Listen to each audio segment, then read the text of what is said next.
നടി നവ്യ നായർക്കും പിതാവിനുമെതിരെ വിമർശനവുമായി stage artist Alleppey Sudarsanan രംഗത്ത്.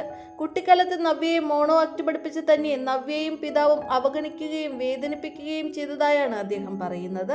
നവ്യ നായർ 5ാം ക്ലാസ്സിൽ പഠിക്കുമ്പോഴാണ് ഞാൻ മോണോ ആക്ട് പഠിപ്പിച്ചത്. ധന്യ എന്നായിരുന്നു അന്ന് അവളുടെ പേര്. ധന്യയിൽ കഴിവുണ്ടെന്ന് ഡാൻസ് പഠിപ്പിച്ചയാൾ കണ്ടെത്തി. ആ സാർ എന്നെ വിളിച്ച് ഇങ്ങനെയാണ് പറഞ്ഞത്, ഇങ്ങനെ ഒരു കുട്ടിയുണ്ട്, അവളെ മോണോ ആക്ട് പഠിപ്പിക്കണം, പക്ഷെ ഫീസൊന്നും വലുതായി പ്രതീക്ഷിക്കരുത്, അവരുടെ കയ്യിൽ തരാൻ കാണില്ല, പിന്നെ അവൾ രക്ഷപ്പെടുകയാണെങ്കിൽ ഇയാൾക്കും രക്ഷപ്പെടാം, ഇങ്ങനെയാണ് പറഞ്ഞത്. ഈ കുട്ടിയെ ഞാൻ ആദ്യം പഠിപ്പിച്ച ഐറ്റം കുന്തിയും കർണനുമാണ്. മത്സരത്തിൽ നവ്യയ്ക്കായിരുന്നു ഫസ്റ്റ്. പിന്നെ നവ്യ വളർന്നു. ആദ്യ സിനിമ ഇഷ്ടത്തിന്റെ ഷൂട്ടിങ്ങിന് പോകുമ്പോൾ എൻ്റെ അടുത്ത് വന്ന് അനുഗ്രഹം വാങ്ങിച്ചിട്ട് സന്തോഷത്തോടെയാണ് പോയത്. നന്ദനത്തിന്റെ ലൊക്കേഷനിൽ പോയി ഞാൻ അടുത്ത ഐറ്റം പഠിപ്പിച്ചു. അതിനായിരുന്നു സ്റ്റേറ്റിൽ ഫസ്റ്റ് കിട്ടിയത്.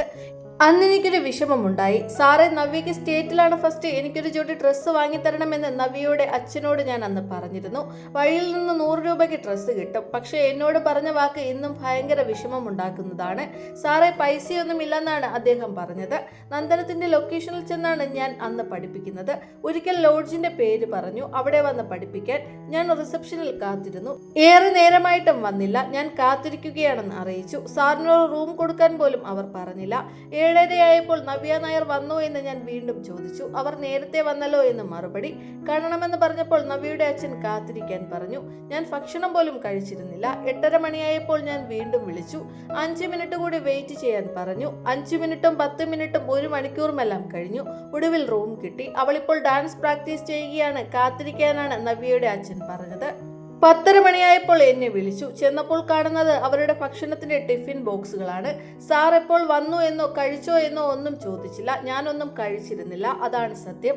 അതെനിക്ക് ഭയങ്കര വിഷമമായി. പഠിപ്പിച്ച ശേഷം റൂമിൽ പോയി. ചായക്കടയോ ഹോട്ടലോ ഒന്നും ഇല്ലാത്ത സ്ഥലമായിരുന്നു അത്. അന്ന് ഞാൻ പട്ടിണി കിടന്നു. രാവിലെ ഞാൻ ഫ്രഷ് ആയപ്പോഴേക്കും നവ്യ പോയി. അച്ഛൻ വണ്ടിക്കൂലിക്ക് 500 രൂപ തന്നു. മത്സരത്തിൽ നവ്യയ്ക്ക് തന്നെ ഫസ്റ്റ്. എനിക്ക് സന്തോഷമായി. നവ്യയുമായി ഒരു ഫോട്ടോ വേണമെന്ന് പത്രക്കാർ പറയുമെന്ന് പറഞ്ഞപ്പോൾ അതിന്റെ കാര്യമൊന്നുമില്ലെന്നാണ് നവ്യയുടെ അച്ഛൻ പറഞ്ഞതെന്നും ഇദ്ദേഹം പറയുന്നു. ഒരു യൂട്യൂബ് ചാനൽ നൽകിയ അഭിമുഖത്തിലാണ് ആലപ്പി സുദർശൻ ഇതൊക്കെ പറഞ്ഞിരിക്കുന്നത്.